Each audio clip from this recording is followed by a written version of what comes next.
Sometimes life gets so loud. There are just too many thoughts, too many expectations, too much to keep up with. And in that noise, hurry spreads quickly. One person is stressed, starts rushing, and suddenly everyone else feels like they need to rush too. You don't even think about it. Your body and mind just pick it up.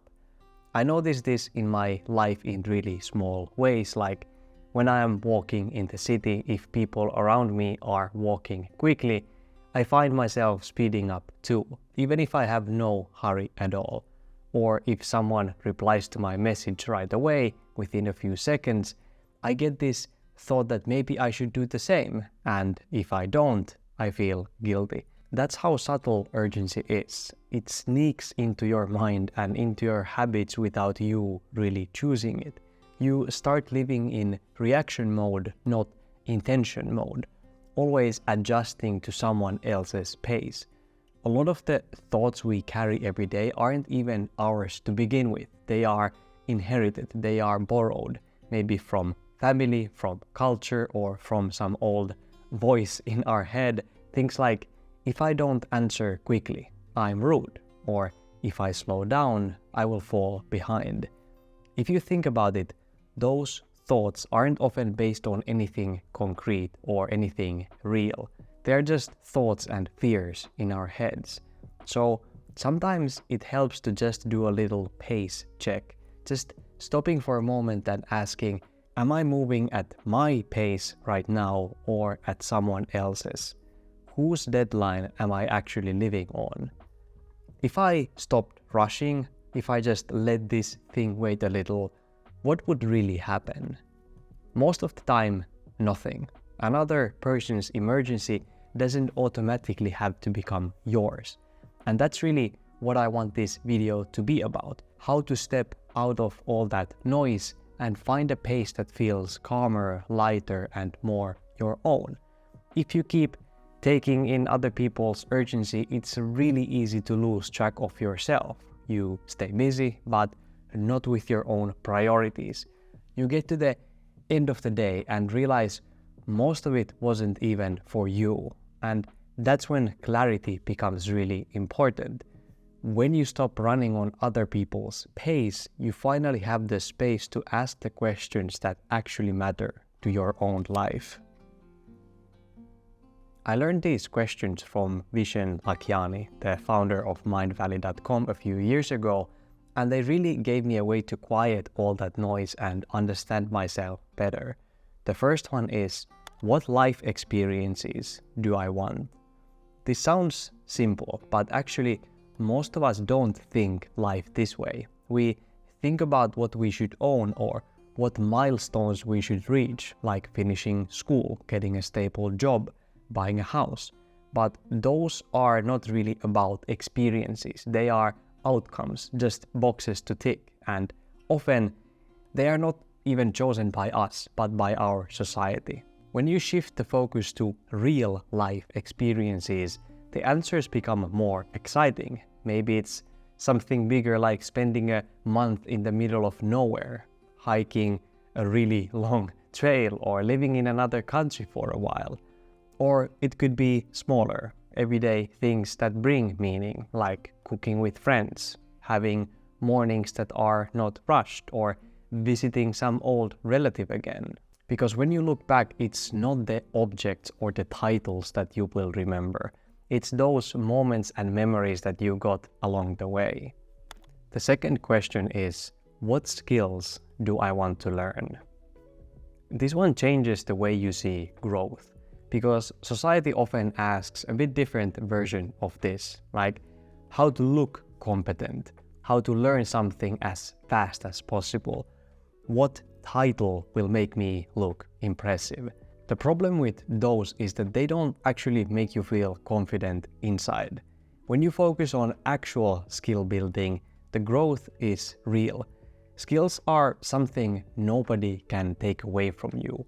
Maybe it's deep learning a new language so you can connect with more people. Maybe it's picking up photography, writing, or music as a way to express yourself. Or like developing the skills to live closer to nature more self-sufficiently.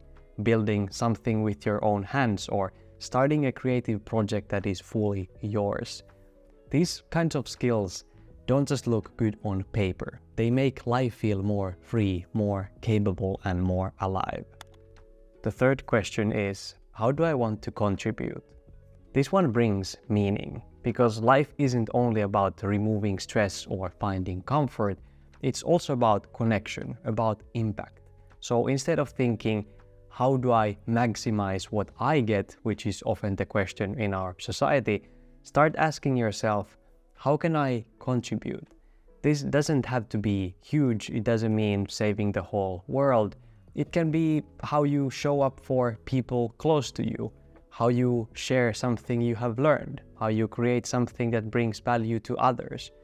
Sometimes contribution is even about yourself, asking who needs you or me the most right now, and realizing that the answer is actually you.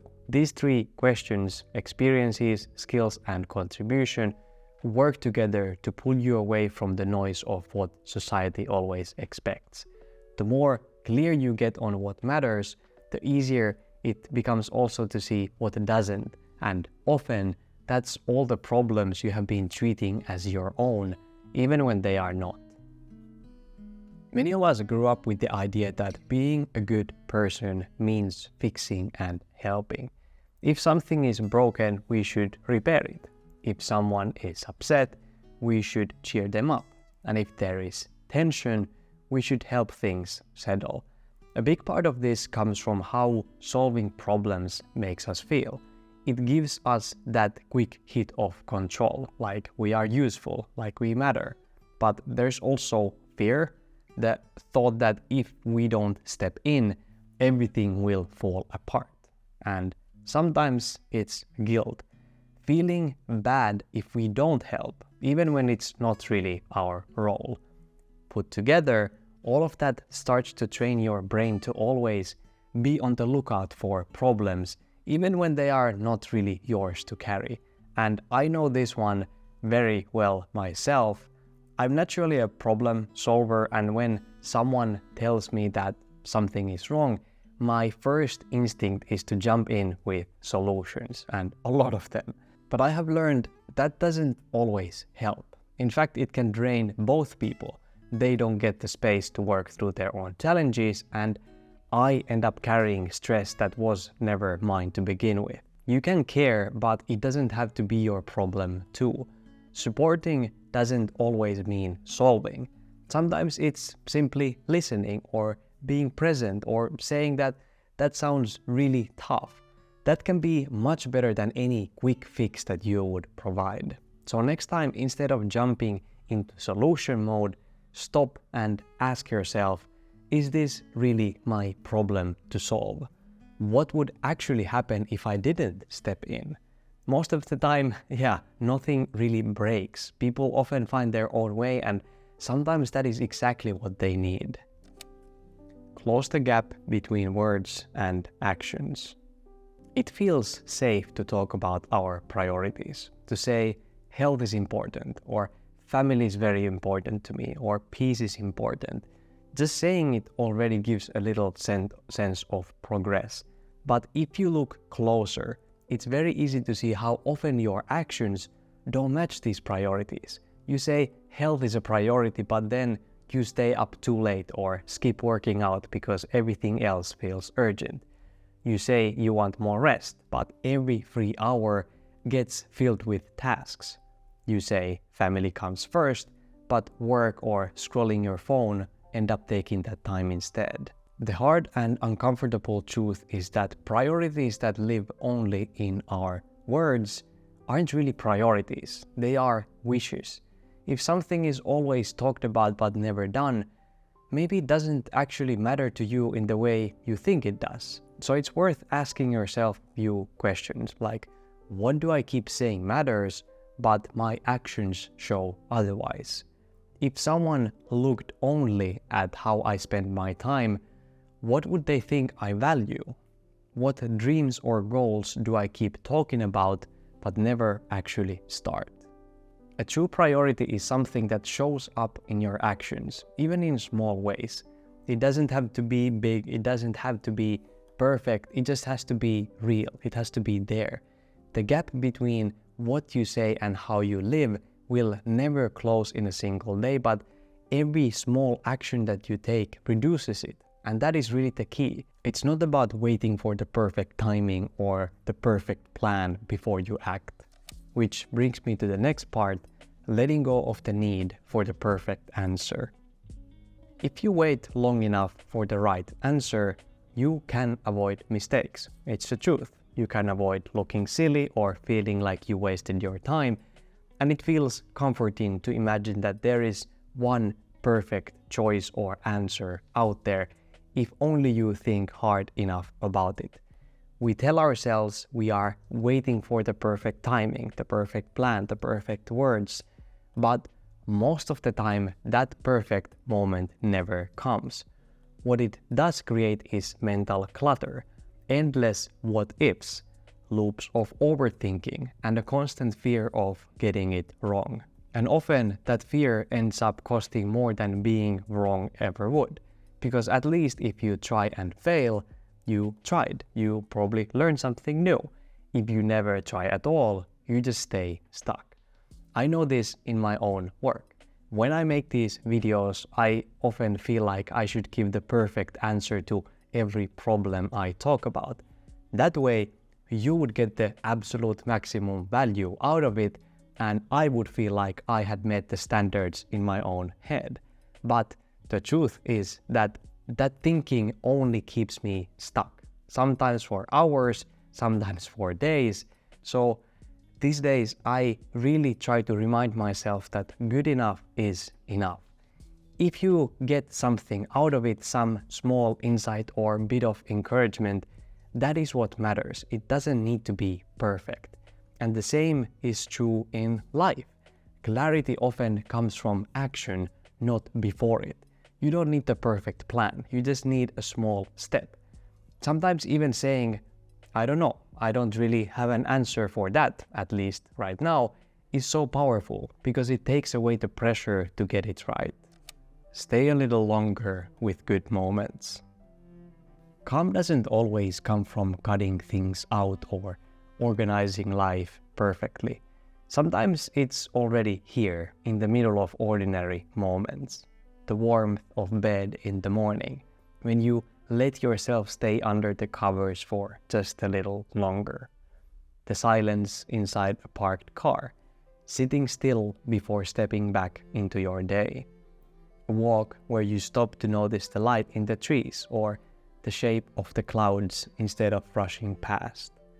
Calm is often there, it's just a matter of staying long enough to feel it. Those moments don't ask almost anything from you. They don't require effort or planning. All they need is your willingness to pause and stay for just a little longer. Little by little, these pauses begin to rewire your mind.